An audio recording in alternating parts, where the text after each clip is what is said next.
ਸਤਿ ਸ਼੍ਰੀ ਅਕਾਲ। ਤੁਸੀਂ ਦੇਖ ਰਹੇ ਹੋ ਪੰਜਾਬ ਮਿਲ ਯੂਐਸਏ ਟੀਵੀ। ਮੈਂ ਸੁਰਭੀ ਇੱਕ ਵਾਰ ਫਿਰ ਤੋਂ ਹਾਜ਼ਰ ਹਾਂ ਜੀ ਪ੍ਰੋਗਰਾਮ ਖਬਰਨਾਮਾ ਲੈ ਕੇ। ਸ਼ੁਰੂਆਤ ਕਰਦੇ ਹਾਂ ਅਮਰੀਕਾ ਤੋਂ। ਅਮਰੀਕਾ ਮੂਲ ਦੇ ਵਿੱਚ ਬਹੁਤ ਸਾਰੇ ਭਾਰਤੀ ਵਸੇ ਹੋਏ ਨੇ ਤੇ ਸਾਡੇ ਇੰਡੀਅਨਸ ਖਾਣ ਪੀਣ ਦੇ ਬਹੁਤ ਸ਼ੌਕੀਨ ਹੁੰਦੇ ਨੇ, ਖਾਸ ਕਰਕੇ ਇੰਡੀਅਨ ਫੂਡ ਸੀ। ਸੋ ਬਾਹਰ ਦੇ ਮੁਲਕਾਂ ਦੇ ਵਿੱਚ ਇੰਡੀਅਨ ਫੂਡ ਮਿਲਣਾ ਮੁਸ਼ਕਿਲ ਕੰਮ ਤਾਂ ਨਹੀਂ ਰਿਹਾ ਹੁਣ, ਪਰ ਫਿਰ ਵੀ ਕਿਤੇ ਨਾ ਕਿਤੇ ਕਈ ਵਾਰ ਐਸੀ ਸਮੱਸਿਆ ਆ ਜਾਂਦੀ ਹੈ ਕਿ ਇੰਡੀਅਨਸ ਨੂੰ ਇੰਡੀਅਨ ਫੂਡ ਦੇ ਲਈ ਤਰਸਣਾ ਪੈ ਜਾਂਦਾ ਹੈ। ਇਹੀ ਕੁਝ ਚੀਜ਼ ਹੁਣ ਅਮਰੀਕਾ ਦੇ ਵਿੱਚ ਹੋ ਰਹੀ ਹੈ, ਕਿਉਂਕਿ ਅਮਰੀਕਾ ਦੇ ਵਿੱਚ ਭਾਰਤ ਵੱਲੋਂ ਚਾਵਲ ਬੈਨ ਕਰ ਦਿੱਤੇ ਗਏ ਨੇ, ਜਿਸ ਕਰਕੇ ਹੁਣ ਅਮਰੀਕਾ ਦੇ ਵਿੱਚ ਜਿਹੜੇ ਸਟੋਰ ਨੇ ਉੱਥੇ ਬਹੁਤ ਭਾਰੀ ਰਸ਼ ਪੈਣ ਲੱਗ ਗਿਆ ਹੈ। ਲੰਬੀਆਂ ਲਾਈਨਾਂ ਲੱਗਣ ਲੱਗ ਗਈਆਂ ਨੇ, ਕਿਉਂਕਿ ਭਾਰਤੀ ਮੂਲ ਦੇ ਲੋਕ ਚੌਲ ਖਾਣ ਦੇ ਬਹੁਤ ਸ਼ੌਕੀਨ ਨੇ ਤੇ ਚੌਲਾਂ ਬਿਨਾਂ ਤਾਂ ਉਹਨਾਂ ਦੀ ਰਸੋਈ ਵੀ ਅਧੂਰੀ ਹੈ। ਸੋ ਇਸੀ ਗੱਲ ਕਰਕੇ ਹੁਣ ਉੱਥੇ ਦੇ ਸਟੋਰਾਂ ਤੇ ਬਹੁਤ ਲੰਬੀਆਂ ਲਾਈਨਾਂ ਲੱਗ ਰਹੀਆਂ ਨੇ। ਤੁਹਾਨੂੰ ਦੱਸ ਦਿੰਦੀ ਹਾਂ ਕਿ ਭਾਰਤ ਸਰਕਾਰ ਵੱਲੋਂ ਗੈਰ ਬਾਸਮਤੀ ਚੌਲਾਂ ਦੀ ਬਰਾਮਦ ਤੇ ਪਾਬੰਦੀ ਲਾਉਣ ਤੋਂ ਬਾਅਦ ਇਹ ਅਸਰ ਦੇਖਣ ਨੂੰ ਮਿਲ ਰਿਹਾ ਹੈ। ਅਮਰੀਕਾ ਦੇ ਸਟੋਰਾਂ ਦੇ ਵਿੱਚ ਚੌਲਾਂ ਦੇ ਬੈਗ ਖਰੀਦਣ ਦੇ ਲਈ ਲਾਈਨਾਂ ਲੱਗ ਰਹੀਆਂ ਹਨ। ਉੱਥੇ ਹੀ ਸਥਿਤੀ ਜ਼ਿਆਦਾ ਖਰਾਬ ਨਾ ਹੋਵੇ, ਇਸ ਕਰਕੇ ਕਈ ਸਟੋਰ ਵਾਲਿਆਂ ਨੇ ਆਪਣਾ ਇੱਕ ਤਕਨੀਕ ਅਪਣਾਈ ਹੈ। ਉਹਨਾਂ ਨੇ ਪ੍ਰਤੀ ਵਿਅਕਤੀ ਪ੍ਰਤੀ ਫੈਮਿਲੀ ਨੂੰ ਇੱਕ ਥੈਲੀ ਦੇਣ ਦਾ ਐਲਾਨ ਕੀਤਾ ਹੈ। ਯਾਨੀ ਕਿ ਕਈ ਸਟੋਰ ਦੇ ਉੱਤੇ ਅਗਰ ਤੁਸੀਂ ਜਾ ਰਹੇ ਹੋ ਤੇ ਸਿਰਫ ਇੱਕ ਪਰਸਨ ਨੂੰ ਹੀ ਥੈਲੀ ਮਿਲੇਗੀ ਔਰ ਉਹੀ ਉਸਦਾ ਪਰਿਵਾਰ ਚਲਾਏਗਾ। ਯਾਨੀ ਕਿ ਇੱਕ ਫੈਮਿਲੀ ਦੀ ਥੈਲੀ ਇੱਕ ਬੰਦੇ ਨੂੰ ਹੀ ਮਿਲੇਗੀ। ਹਾਲਾਂਕਿ ਚਾਵਲਾਂ ਨੂੰ ਲੈ ਕੇ ਚਿੰਤਾ ਬਹੁਤ ਵੱਧ ਗਈ ਹੈ। ਇਸ ਗੱਲ ਦਾ ਖਦਸ਼ਾ ਵੀ ਵੱਧ ਗਿਆ ਹੈ ਕਿ ਲੋਕ ਚੌਲਾਂ ਨੂੰ ਸਟੋਰ ਕਰਕੇ ਬਾਅਦ ਵਿੱਚ ਆਨਲਾਈਨ ਪਲੇਟਫਾਰਮਾਂ ਰਾਹੀਂ ਕਾਫੀ ਉੱਚੀਆਂ ਕੀਮਤਾਂ ਤੇ ਵੇਚਣ ਦੀ ਕੋਸ਼ਿਸ਼ ਵੀ ਕਰ ਸਕਦੇ ਹਨ।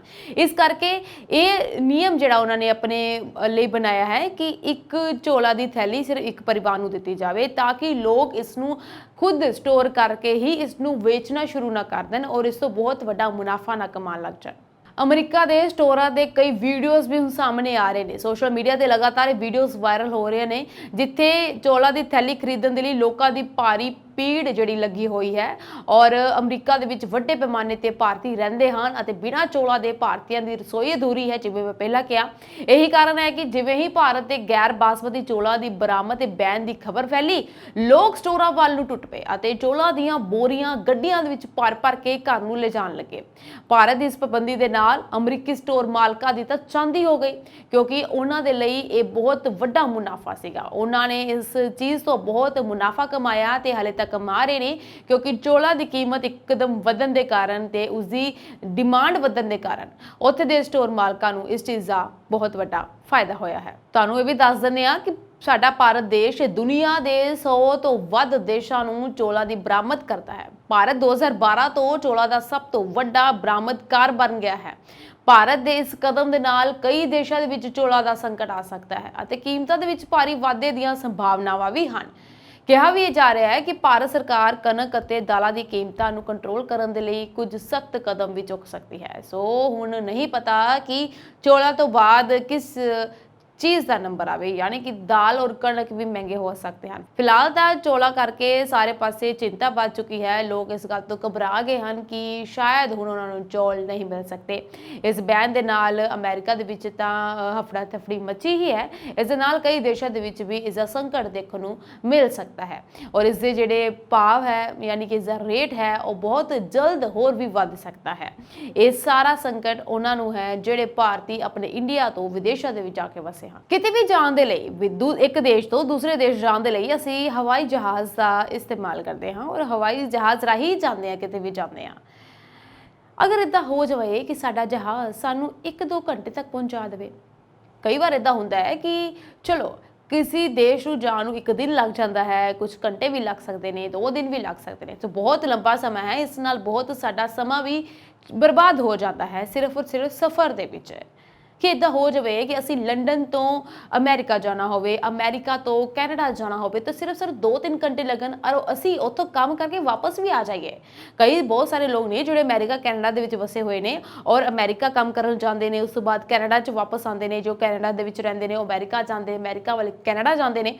ਸੋ ਉਹਨਾਂ ਨੂੰ ਬਹੁਤ ਲੰਬਾ ਸਫ਼ਰ ਵੀ ਕਰਨਾ ਪੈਂਦਾ ਹੈ ਔਰ ਉਹਨਾਂ ਦੇ ਲਈ ਸਭ ਤੋਂ ਵਧੀਆ ਇਹ ਗੱਲ ਹੋ ਸਕਦੀ ਹੈ ਕਿ ਐਸਾ ਜਹਾਜ਼ ਆ ਜਾਏ ਜੋ ਉਹਨਾਂ ਨੂੰ 2-3 ਘੰਟੇ ਦੇ ਵਿੱਚ ਉੱਥੇ ਪਹੁੰਚਾਵੇ ਔਰ ਵਾਪਸ ਵੀ ਆਪਣੇ ਮੁਲਕ ਪਹੁੰਚਾ ਦੇਵੇ। ਤੇ ਕਿੰਨਾ ਵਧੀਆ ਹੋ ਜਾਏਗਾ ਨਾ। ਤੁਹਾਨੂੰ ਦੁਨੀਆ ਦਾ ਪਹਿਲਾ ਸੁਪਰਸੋਨਿਕ ਕਮਰਸ਼ੀਅਲ ਜਹਾਜ਼ ਕੌਨਕਰਡ ਤਾਂ ਯਾਦ ਹੋਵੇਗਾ। ਦੁਗਣੀ ਰਫ਼ਤਾਰ ਦੇ ਨਾਲ ਜਾਣ ਵਾਲਾ ਔਰ 3 ਘੰਟੇ ਦੇ ਵਿੱਚ ਲੰਡਨ ਤੋਂ ਨਿਊਯਾਰਕ ਪਹੁੰਚਾਉਣ ਵਾਲਾ ਇਹ ਜਹਾਜ਼। ਦੁਨੀਆ ਦਾ ਪਹਿਲਾ ਜਹਾਜ਼ ਸੀਗਾ ਜੋ ਬਹੁਤ ਤੇਜ਼ ਰਫ਼ਤਾਰ ਦੇ ਨਾਲ 3 ਘੰਟਿਆਂ ਦੇ ਵਿੱਚ ਸਫ਼ਰ ਤੈਅ ਕਰ ਦਿੰਦਾ ਸੀਗਾ। ਜੀ ਹਾਂ, ਇसी जहाज़ ਨੂੰ ਲੈ ਕੇ ਇੱਕ ਵਾਰ ਫਿਰ ਤੋਂ ਚਰਚਾ ਸ਼ੁਰੂ ਹੋ ਚੁੱਕੀ ਹੈ।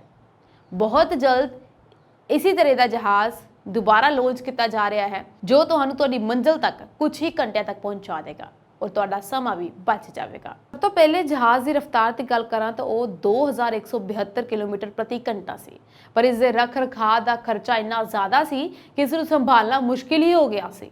ਇਸ ਦੌਰਾਨ 2000 ਵਿੱਚ ਇੱਕ ਹਾਈ ਪ੍ਰੋਫਾਈਲ ਹਾਦਸਾ ਵਾਪਰਿਆ ਅਤੇ ਇਸ ਦਾ ਸੰਚਾਲਨ ਰੋਕ ਦਿੱਤਾ ਗਿਆ।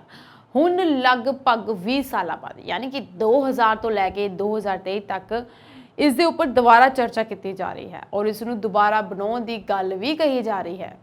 ਤੁਹਾਨੂੰ ਦੱਸ ਦਈਏ ਕਿ ਨਾਸਾ ਨੇ ਇਸ ਨੂੰ X-59 ਦਾ ਨਾਮ ਦਿੱਤਾ ਹੈ ਜਿਸ ਦੀ ਸਪੀਡ ਕੌਨਕਰਡ ਤੋਂ ਵੀ ਘੱਟ ਹੋਵੇਗੀ ਔਰ ਬ੍ਰਿਟਿਸ਼ ਦੇ ਹਵਾਬਾਜ਼ੀ ਮਾਹਰ ਜਿਹੜੇ ਨੇ ਉਹ ਇਸ ਗੱਲ ਦੀ ਕਲਪਨਾ ਕਰ ਰਹੇ ਨੇ ਤੇ ਇਸ ਨੂੰ ਬਹੁਤ ਜਲਦ ਲਾਂਚ ਕਰਨ ਦੀ ਤਿਆਰੀ ਦੇ ਵਿੱਚ ਨੇ। ਉਹਨਾਂ ਦੀ ਕਲਪਨਾ ਇਹ ਹੈ ਕਿ ਜਹਾਜ਼ 2 ਘੰਟੇ ਤੋਂ ਵੀ ਘੱਟ ਸਮੇਂ 'ਚ ਦੁਨੀਆ ਦੇ ਕਿਸੇ ਵੀ ਕੋਨੇ ਤੇ ਪਹੁੰਚ ਜਾਵੇਗਾ। ਇਸ ਦੀ ਸਪੀਡ ਹੈਰਾਨੀਜਨਕ ਹੋਵੇਗੀ। ਅਮਰੀਕੀ ਪੁਲਾੜ ਏਜੰਸੀ ਯਾਨੀ ਕਿ ਨਾਸਾ ਨੇ ਸੁਪਰਸੋਨਿਕ ਜਹਾਜ਼ X-59 ਦਾ ਐਲਾਨ ਕੀਤਾ ਸੀ ਜਿਸ ਨੂੰ ਸਨ ਆਫ ਕੌਨਕਰਡ ਵੀ ਕਿਹਾ ਜਾਂਦਾ ਹੈ ਅਤੇ ਏਜੰਸੀ ਨੇ ਵੀ ਕਿਹਾ ਸੀ ਕਿ ਜਲਦੀ ਇਹ ਜਹਾਜ਼ ਆਪਣੀ ਪਹਿਲੀ ਉਡਾਨ ਭਰੇਗਾ। ਸੋ ਕੌਨਕਰਡ ਨਾਲੋਂ ਛੋਟਾ, ਹੌਲਾ ਅਤੇ ਲਗਭਗ 1500 ਕਿਲੋਮੀਟਰ ਪ੍ਰਤੀ ਘੰਟਾ ਦੀ ਰਫ਼ਤਾਰ ਵਾਲਾ ਇਹ ਜਹਾਜ਼ ਨਿਊਯਾਰਕ ਤੋਂ ਲੰਡਨ ਤੱਕ ਦੇ ਸਫ਼ਰ ਦੇ ਸਮੇਂ ਨੂੰ ਲਗਭਗ 3.5 ਘੰਟੇ ਘਟਾ ਦੇਵੇਗਾ। ਪਰ ਬ੍ਰਿਟੇਨ ਦੀ ਸਿਵਲ ਐਵੀਏਸ਼ਨ ਅਥਾਰਟੀ ਦੀ ਇੱਕ ਰਿਪੋਰਟ ਦੇ ਵਿੱਚ ਇਹ ਕਿਹਾ ਗਿਆ ਹੈ ਕਿ ਕੁਝ ਅਜਿਹੇ ਪ੍ਰਯੋਗ ਕੀਤੇ ਜਾ ਰਹੇ ਹਨ ਜਿਸ ਨਾਲ ਯਾਤਰਾ ਦੀ ਰਫ਼ਤਾਰ ਕਈ ਗੁਣਾ ਵੱਧ ਜਾਵੇਗੀ। ਲੰਡਨ ਤੋਂ ਸਿਡਨੀ 2 ਘੰਟਿਆਂ ਤੋਂ ਵੀ ਘੱਟ ਸਮੇਂ ਤੱਕ ਪਹੁੰਚਿਆ ਜਾ ਸਕਦਾ ਹੈ। ਸੋ ਬਹੁਤ ਅੱਛੀ ਗੱਲ ਹੈ ਅਗਰ ਇਸ ਤਰੀਕੇ ਦਾ ਜਹਾਜ਼ ਲਾਂਚ ਹੋ ਜਾਂਦਾ ਹੈ ਤੇ ਇਹ ਸਾਰੇ ਹੀ ਲੋਕਾਂ ਨੂੰ ਬਹੁਤ ਫਾਇਦਾ ਦੇਵੇਗਾ। ਫਿਲਹਾਲ ਵੈਸੇ ਤਾਂ ਲੰਡਨ ਤੋਂ ਸਿਡਨੀ ਜਾਣ ਨੂੰ 22 ਘੰਟੇ ਲੱਗਦੇ ਹਨ ਤੇ ਮਾਹਰਾਂ ਨੇ ਫਿਲਹਾਲ ਇਹਨਾਂ ਨੂੰ ਸਬ ਔਰਬਿਟਲ ਉਡਾਨਾਂ ਦਾ ਨਾਂ ਦਿੱਤਾ ਹੈ। ਇਹ ਜਹਾਜ਼ 3500 ਮੀਲ ਯਾਨੀ ਕਿ 5632 ਕਿਲੋਮੀਟਰ ਪ੍ਰਤੀ ਘੰਟਾ ਦੀ ਰਫ਼ਤਾਰ ਦੇ ਨਾਲ ਉਡਾਨ ਭਰੇਗਾ ਯਾਨੀ ਕਿ ਤੁਸੀਂ ਨਿਊਯਾਰਕ ਤੋਂ ਸ਼ੰਘਾਈ ਤੱਕ ਸਿਰਫ 39 ਮਿੰਟਾਂ ਤੱਕ ਪਹੁੰਚ ਸਕੋਗੇ। ਹੁਣ ਇਸ ਵਿੱਚ 15 ਘੰਟੇ ਲੱਗਦੇ ਹਨ। ਨਿਊਯਾਰਕ ਤੋਂ ਲੰਡਨ ਤੱਕ ਦਾ ਸਫ਼ਰ ਵੀ 1 ਘੰਟੇ ਤੇ ਘੱਟ ਸਮੇਂ ਵਿੱਚ ਪੂਰਾ ਹੋ ਸਕਦਾ ਹੈ। ਇਹ ਅੰਦਾਜ਼ਾ ਵੀ ਲਗਾਇਆ ਜਾ ਸਕਦਾ ਹੈ ਕਿ ਇਹ ਫਲਾਈਟਸ 2 ਘੰਟਿਆਂ ਦੇ ਅੰਦਰ ਧਰਤੀ ਦੇ ਕਿਤੇ ਵੀ ਪਹੁੰਚ ਸਕਦੀਆਂ ਹਨ। ਸੋ बहुत इंतज़ार है इस तरह के जहाज़ का जो दुनिया के किसी भी कोने के विच कुछ घंटे तक पहुँच जाए। वैसे तो ये सोचना बहुत मुश्किल है, अगर ऐसा हो जाता तो बहुत वधिया गल है और वधिया तरीके दे नाल नासा वालों इस नूं लॉन्च किया जा सकता बहुत जल्द। इत्थे एक गल होर भी है कि एलन मस्क अते होर कारोबारी स्पेस टूरिज्म तो अगे सुपरसोनिक उड़ानां दे खेतर विच काम कर रहे हैं। यही वजह है कि 2020 दे विच स्पेस एक्स ने अपने स्टारशिप रॉकेट लई योजनावां दा खुलासा किया। उदों कहा गया सी कि यह जहाज़ 1 घंटे ते भी घट समय 100 यात्रियों को एक महाद्वीप तो दूजे महाद्वीप विच ले जा सकेगा। हाल ही चीनी कंपनी स्पेस ट्रांसपोर्टेशन ने परीक्षण का ऐलान किया। इसकी पहली उड़ान 2024 दे विच होवेगी अते अगले साल चालक दल दे नाल यात्रा करेगा। सो बहुत सारे देश इस गल की कोशिश कर रहे हैं कि असी एक ऐसा जहाज़ लॉन्च करिए या ऐसा जहाज़ लैके आइए जो बहुत घट समय दे विच दुनिया के किसी भी कोने 'च पहुँच जाए। हुण देखना यह होवेगा कि इस कंपीटीशन दे विच किहड़ा देश अगे जाता है। सोशल मीडिया प्लेटफॉर्म या फिर मैं कह ला कि ऐसे प्लेटफॉर्म जिथे असी अपने हर एक चीज़ को पोस्ट करते हाँ या फिर उसको यूज़ करने के शौकीन हाँ और एक दूसरे के नाल कनैक्ट रहने के लिए असी किसी ना किसी तरीके के ऐप का इस्तेमाल करते हैं और सब तो वध इस्तेमाल होने वाला ऐप पूरी दुनिया के विच है वो है सिर्फ WhatsApp। और WhatsApp राही असी अपनिया बहुत सारिया चीज़ों को शेयर करते हाँ। स्टेटस WhatsApp स्टेटस असी बहुत सारिया चीज़ों के लिए लगाते हैं। कई लोग अपनिया भावनावां नूं व्यक्त करते हैं, कई लोग अपने काम नूं शेयर करते हैं और वक्-वक् तरीके दे नाल हर कोई अपना अपना स्टेटस लगाउंदा है। परंतु की तुहानूं पता है कि इस स्टेटस दे नाल तुसीं फस भी सकते हो और तुहानूं सज़ा भी मिल सकती है। सुन के हैरान हो रहे हो ना? जी हाँ, हुण तुहानूं स्टेटस सोच समझ के लगाना पएगा ते इसनूं लगाना भी चाहिए है। कई बार साडे स्टेटस दे नाल किसी होर दी भावनावां हर्ट हो जांदियां ने। बहुत सारे लोग ऐसे भी ने जो सिर्फ और सिर्फ दूसरिਆਂ ਨੂੰ दिखाने ਦੇ ਲਈ, दूसरिਆਂ ਨੂੰ ਨੀਚਾ दिखाने ਦੇ ਲਈ ਜਾਂ दूसरिਆਂ ਨੂੰ ਕੁਝ ਨਾ ਕੁਝ ਦੱਸਣ ਦੇ ਲਈ WhatsApp स्टेटस ਲਗਾਉਂਦੇ ਨੇ ਜੋ ਕਈਆਂ ਦੀ ਭਾਵਨਾਵਾਂ ਨੂੰ ਹਰਟ ਕਰ ਜਾਂਦਾ ਹੈ। सो WhatsApp स्टेटस किसी लिए मुसीबत भी खड़ी कर सकता है। इतों तक कि WhatsApp स्टेटस करके जेल की हवा भी खानी पै सकती है। जी हाँ, महाराष्ट्र के जस्टिस विनय जोशी ते जस्टिस वाल्मीकि एस.ए. मैनेजिस के बेंच ने 12 जुलाई ਨੂੰ ਆਪਣੇ ਹੁਕਮਾਂ ਦੇ ਵਿੱਚ ਕਿਹਾ ਕਿ ਅੱਜਕੱਲ WhatsApp ਸਟੇਟਸ ਦਾ ਉਦੇਸ਼ ਆਪਣੇ ਜਾਣ ਪਛਾਣ ਵਾਲਿਆਂ ਨੂੰ ਕੁਝ ਚੀਜ਼ਾਂ ਤੋਂ ਜਾਣੂ ਕਰਵਾਉਣਾ ਹੁੰਦਾ ਹੈ ਤੇ ਲੋਕ ਅਕਸਰ ਆਪਣੀ ਜਾਣ ਪਛਾਣ ਵਾਲਿਆਂ ਦਾ WhatsApp ਸਟੇਟਸ ਦੇਖਦੇ ਵੀ ਹਨ ਤੇ ਉੱਥੇ ਹੀ ਕਿਸ਼ੋਰ ਲਾਂਤਕਰ ਜੋ ਕਿ 27 ਸਾਲਾਂ ਦੇ ਨੇ, ਉਹਨਾਂ ਦੇ ਵਿਅਕਤੀ ਖਿਲਾਫ ਜਾਣਬੁੱਝ ਕੇ ਧਾਰਮਿਕ ਭਾਵਨਾਵਾਂ ਨੂੰ ਠੇਸ ਪਹੁੰਚਾਉਣ ਸੰਬੰਧੀ IPC ਦੀਆਂ ਧਾਰਾਵਾਂ ਅਨੁਸੂਚਿਤ ਜਾਤੀ ਜਨਜਾਤੀ ਐਕਟ ਸੂਚਨਾ ਟੈਕਨੋਲੋਜੀ ਐਕਟ ਤਹਿਤ FIR ਦਰਜ ਕੀਤੀ ਗਈ ਹੈ। ਜੀ ਹਾਂ, ਇਸ 27 ਸਾਲ ਦੇ ਨੌਜਵਾਨ ਦੇ ਉੱਤੇ FIR ਦਰਜ ਕੀਤੀ ਗਈ ਹੈ। ਤੁਹਾਨੂੰ ਮੈਂ ਦੱਸ ਦਿੱਤਾ ਕਿਹੜੀ ਧਾਰਾਵਾਂ ਉਸ ਉੱਪਰ ਲੱਗ ਚੁੱਕੀਆਂ ਹਨ। ਤੁਹਾਨੂੰ ਇਹ ਵੀ ਦੱਸ ਦਿੰਦੇ ਕਿ ਲਾਂਤਕਰ ਨੇ FIR ਰੱਦ ਕਰਨ ਦੀ ਅਪੀਲ ਕਰਦੇ ਹੋਏ ਪਟੀਸ਼ਨ ਦਾਇਰ ਕੀਤੀ ਸੀ ਕਿ ਜਿਸ ਨੂੰ ਅਦਾਲਤ ਨੇ ਖਾਰਜ ਕਰ ਦਿੱਤਾ। ਅਦਾਲਤ ਨੇ ਇਹ ਕਿਹਾ ਕਿ WhatsApp ਸਟੇਟਸ ਤੁਸੀਂ ਕੀ ਕਰ ਰਹੇ ਹੋ, ਕੀ सोच रहे हो, तो तुसी जो कुछ देखा है उसकी तस्वीर या वीडियो हो सकता है। ये 24 घंटे बाद हट जाता है। WhatsApp स्टेटस का उद्देश्य किसी व्यक्ति वालों जान पछाण वालियां तक कोई गल पहुंचाना होता है। ये होर कुछ नहीं बल्कि जान पछाण वाले व्यक्तियों नाल संपर्क करने का एक तरीका है। दूसरिਆਂ ਨੂੰ कोई गल दसदे समय जिम्मेवारी की भावना नाल व्यवहार करना चाहिए है। ये सब कुछ अदालत ने कहा है। उत्ते ही शिकायत ਇਹ ਸੀ ਉਸ ਨੌਜਵਾਨ ਦੇ ਖਿਲਾਫ ਕਿ ਮਾਰਚ 2023 ਚ उस नौजवान ने अपना WhatsApp स्टेटस अपलोड किया जिस विच उसने एक सवाल लिखा तो स्टेटस देखने वालियां तो हैरान करने वाले नतीजे जानने लई गूगल ते इस सवाल नूं सर्च करन लई कहा। जदों शिकायतकर्ता ने सवाल नूं गूगल ते सर्च किया तो उस दियां धार्मिक भावनावां नूं ठेस पहुंचण वाली इतराजयोग समग्री नजर आई जिस नाल वो बहुत ज़्यादा आहत हो गया और उसने इस नौजवान के खिलाफ FIR दर्ज करा दी। उस बाद ये नौजवान अपनी FIR खारिज की अपील कर रहा है पर अदालत ने इसकी खारिज नूं रद्द कर दिता है। सो अदालत यही कहना है कि तुसीं जदों WhatsApp स्टेटस लगाओ तो सोच समझ के लगाओ। ये नौजवान WhatsApp स्टेटस लगा के बुरी तरीके दे नाल फस चुके हैं तो इस नूं हुण जेल की हवा खानी पै सकती है। सो असीं WhatsApp स्टेटस जदों भी लगाते हैं तो सानूं सोच समझ के लगाना चाहिए क्योंकि इस नाल बहुत कुछ बुरा भी हो सकता है और सानूं इस गल दा चंगे तरीके दे नाल ध्यान रखना चाहिए है कि असीं कोई चीज़ अगर अपलोड कर रहे हाँ कि वो साडे लई सही है कि वो बाकियां दे लई भी सही है कि नहीं है।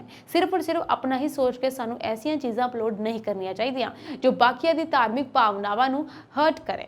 मणिपुर दे विच होए एक शर्मनाक हादसे तो बाद इस दी चर्चा हुण पूरी दुनिया दे विच हो रही है। दुनिया के कोने-कोने तो इसकी प्रतिक्रिया सामने आ रही ने कि भारत देश के विच ऐसी घटना होना बहुत ही शर्मनाक है। सो ये भारतीय के लिए भी बहुत शर्मनाक है कि भारत देश के विच ऐसे हादसे बहुत ही परेशान करने वाले हैं, खासकर औरतों लिए, क्योंकि औरतों की सेफ्टी भारत के विच किस मुकाम ते है ये सानू देखने को मिल रही है। लगातार ऐसियां घटनावां भारत देश के विच हो रही हैं जो कि झंझोड़ के रखन देने वाली हैं। हुण अमेरिका के राष्ट्रपति जो बाइडन ने भी इस घटना की निंदा की है तो बहुत ही परेशान करने वाला उन्होंने इस हादसे नूं दस्सिया है कि जदों दा इस हादसे बारे पता लगा है तो वह बहुत परेशान ने तो इस दे लई भारत सरकार नूं यही कहंदे अपील कर रहे हैं कि बहुत जल्द वो इस चीज़ के लिए फैसला लैन अते उन्हां औरतां नूं न्याय दवा सकन। अमेरिका ਦੇ ਸੀਨੀਅਰ ਪ੍ਰਸ਼ਾਸनिक ਅਧਿਕਾਰੀ ਨੇ ਵੀ ਕਿਹਾ ਕਿ ਮਨੀਪੁਰ ਦੇ ਵਿੱਚ 2 ਔਰਤਾਂ ਤੇ ਹੋਏ ਹਮਲੇ ਦੀ ਵੀਡੀਓ ਤੇ ਅਮਰੀਕਾ ਹੈਰਾਨ ਅਤੇ ਪਰੇਸ਼ਾਨ ਹੈ ਅਤੇ ਉਹਨਾਂ ਦਾ ਦੇਸ਼ ਨਿਆਂ ਦਿਵਾਉਣ ਦੇ ਲਈ ਭਾਰਤ ਸਰਕਾਰ ਦੀਆਂ ਕੋਸ਼ਿਸ਼ਾਂ ਦਾ ਸਨਮਾਨ ਕਰਦਾ ਹੈ। ਇਹ ਘਟਨਾ ਹੈ ਤਾਂ ਮਈ ਦੀ ਪਰ 19 ਜੁਲਾਈ ਨੂੰ ਮਨੀਪੁਰ ਦੇ ਕਾਂਗਪੋਕਪੀ ਜ਼ਿਲ੍ਹੇ ਦੇ ਵਿੱਚ ਭੀੜ ਵੱਲੋਂ 2 ਔਰਤਾਂ ਨੂੰ ਨਿਵਸਤਰ ਕਰਕੇ ਘੁਮਾਏ ਜਾਣ ਦਾ ਇੱਕ ਵੀਡੀਓ ਸਾਹਮਣੇ ਆਇਆ ਸੀ ਜਿਸ ਦੀ ਦੇਸ਼ ਵਿਆਪੀ ਨਿੰਦਾ ਹੋਈ ਸੀ। ਇਹ ਘਟਨਾ 4 ਮਈ ਦੀ ਹੈ ਤੇ ਇਸ ਦੀ ਵੀਡੀਓ ਵਾਇਰਲ ਹੋਣ ਤੋਂ ਬਾਅਦ ਪੂਰੇ ਦੇਸ਼ ਦੇ ਵਿੱਚ ਇਸ ਦਾ ਰੋਸ਼ ਕੀਤਾ ਜਾ ਰਿਹਾ ਹੈ। सो वीडियो वायरल होने तो बाद इस दे खिलाफ पूरे देश के विच प्रदर्शन किया जा रहा है तो लोग सड़कों के उत्ते आके इस दे विरुद्ध प्रदर्शन कर रहे हैं। उत्ते ही अमेरिका के विदेश विभाग के उप बुलारे विधान पटेल ने अपनी रोजाना प्रैस कॉन्फ्रेंस के भी ये कहा कि असी मणिपुर च 2 औरतों के बेरहमी के नाल होए हमले की वीडियो तो हैरान और परेशान हाँ। असी लिंग आधारित हिंसा की इस कार्रवाई दियां पीड़ित औरतों नाल हमदर्दी रखते हाँ और उन्होंने न्याय दिवाउण दे लई भारत सरकार की यत्नां का समर्थन करते हाँ। उत्थे उन्होंने भी कहा कि प्रधानमंत्री नरेंद्र मोदी ने खुद कहा है कि औरतों विरुद्ध इस तरह की हिंसा किसी भी सभ्यक समाज लई शर्म वाली गल है।